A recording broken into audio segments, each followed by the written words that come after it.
Welcome back to today's video. In today's video, I'm taking a look here at the possibility the polls are overestimating former President Donald Trump by 3%, as well as getting into some other analytics with regards to how the 2020 election will affect the 2024 election with regards to polling data. Let's go into today's video. Alright, welcome back here to LTE 2024. In today's video, taking a look here at the possibility the polls are overestimating former President Donald Trump by approximately 3%. Now, in most videos, I take a look here at the polling data in particular swing states like Nevada, Michigan, Pennsylvania. I sometimes go over to the 2022 midterms, look at several states with regards to that. But in today's video, I'm going to be doing things a little bit differently. In today's video, I'm taking a look here at the possibility the polling data is overestimating Donald Trump by 3%. Before we get into that, I want to take a look here at some critical data. So here in the state of Pennsylvania, we see here that polling data in the lead up to the 2020 election, and the place where I got most of these polls was from Real Clear Politics. So most of the polling data that I'm using for the lead up to the 2020 election in these critical swing states in the 2020 election are from Real Clear Politics. Now, the reason why I'm using them from Real Clear Politics is because of the fact that Real Clear Politics was actually very accurate with regards to several of the states compared to other networks such as 538. 538 was not very accurate in the lead up to the 2020 election. It gave Biden bigger wins than he actually got. Now, Real Clear Politics was guilty of that as well by giving Biden bigger wins than he actually got in the actual election, but the margins were much less and they were much more accurate compared to 538. So that is why I'm going to go ahead and be using Real Clear Politics for today's video in terms of getting these individual averages. So in the state of Pennsylvania here, we're taking a look at this here. In the polling data in the lead up to the election showed Biden ahead by approximately 1.2%. In the actual election, Biden ended up winning by approximately 1.2%. So the polling data had a margin of error of 0.4%, 0% exactly. In the lead up to the 2020 election in the state of Michigan, polling data by Real Clear Politics had Biden ahead by 4.2%.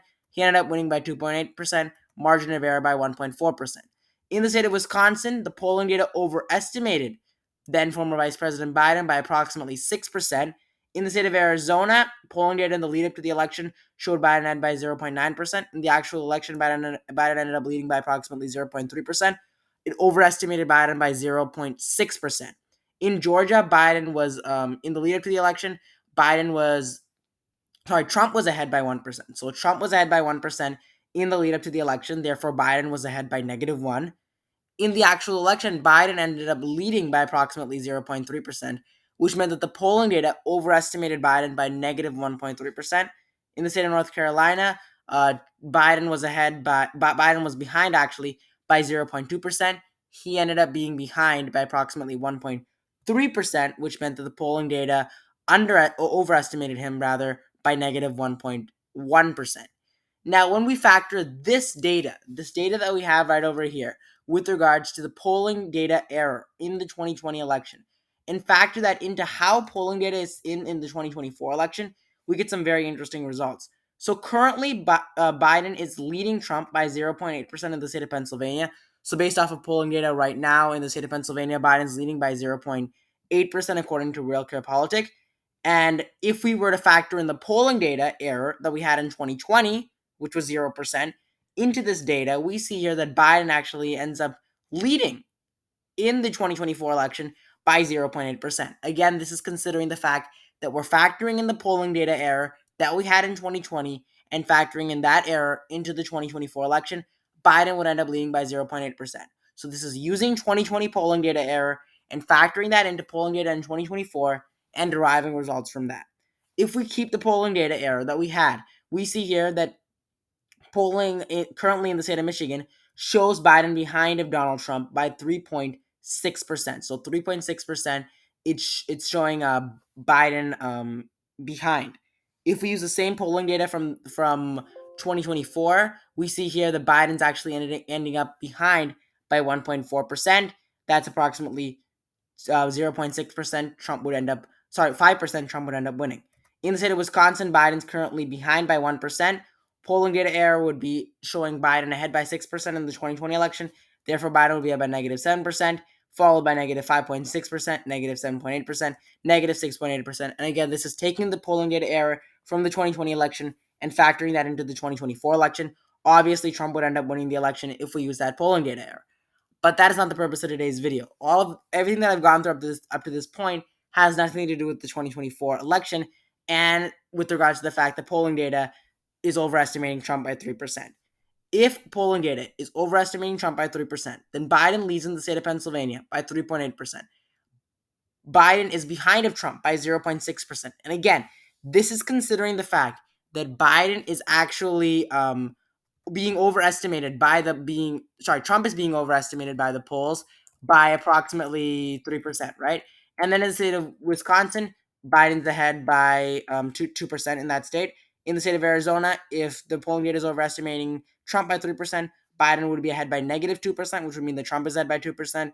Georgia, Biden would be behind by 3.5%. And the state of North Carolina, Biden would be behind by 2.7%. And again, this is based off of 2024 polling data that we have right over here, and then minusing 3 from all of the data. Okay, so that's where we would be with regards to that particular data. So when we factor that in, the states which Biden would end up winning are the states of Pennsylvania, Wisconsin, and that would be it. Okay, Pennsylvania and Wisconsin. With regards to the swing states, only Pennsylvania and Wisconsin. Now let's take a look and put this on the map. So taking a look at this here, Pennsylvania and Wisconsin, only states that Biden would end up winning. So let's just fill those out really quick and take a look at this. So Pennsylvania here and the state of Wisconsin. And I do believe I put the state of Wisconsin. Sorry about that.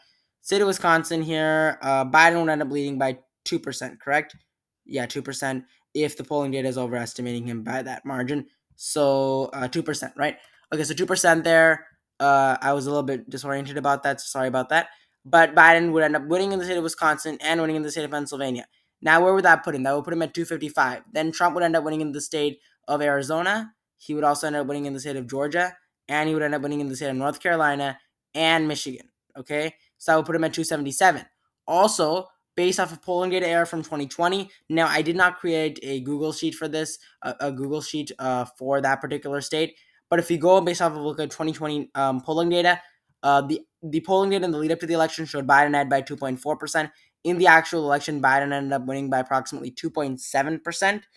So that means the polling data underestimated Biden by 0.3%.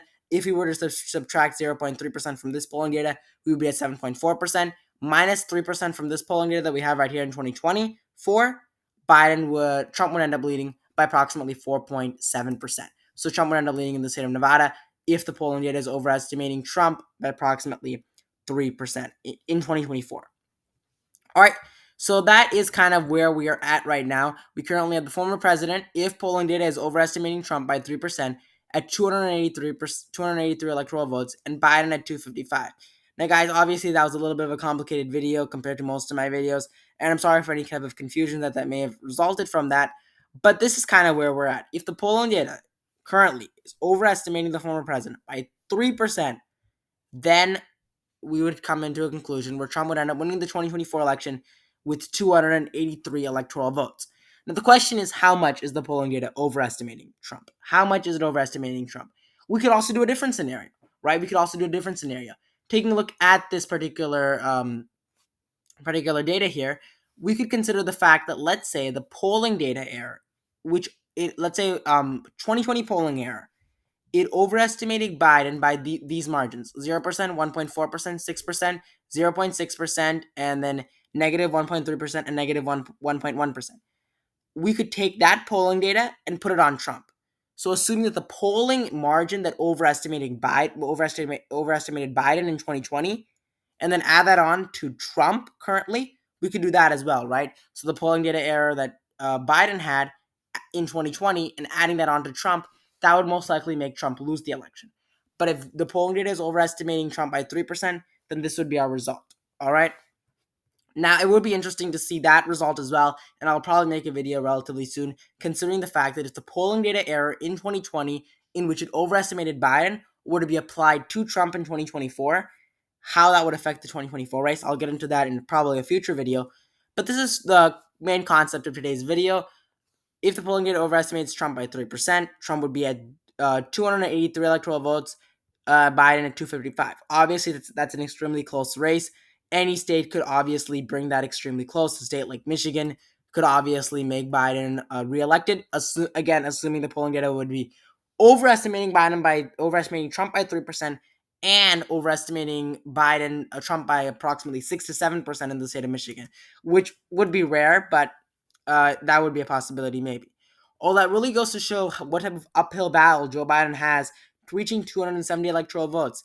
He can definitely try to close the margin. That's definitely a big possibility, and really a possibility that he really wants to go through, because especially right now, it is extremely risky for President Biden to continue having these types of polling slumps against the former president, a person who he beat by large margins in the lead up to the 2020 election, yet only ended up winning by small margins, really. In the lead up to the 2020 election, Biden was leading Trump by almost 7% in the state of Wisconsin. He ended up only winning by 0.6%. In several other states, like the state of Michigan, Biden was leading by approximately 8% in some polls, even, but he actually ended up winning by approximately 2.4%. So for Biden, who was leading Trump by huge margins in the 2020 election in the polling data, yet now is behind of Donald Trump by an extremely large margin. And even if we were to subtract 3% from all of Trump's polls, Trump is still winning the election. That definitely is not very good news for President Biden. And it really goes to show how he really needs to improve messaging, improve getting voters out, getting Democratic voters out.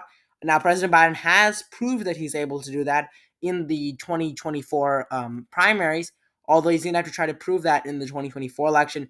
And we're going to see where this campaign is headed up until the 2024 election, which is almost in about 240 days. If you guys like this video, make sure you hit the subscribe button down below. Make sure you like the video and hit the notification button for more videos. Definitely helps out if you're able to subscribe and like the video. Push this video out to more people and get this channel on a boost. I'll see you guys next time.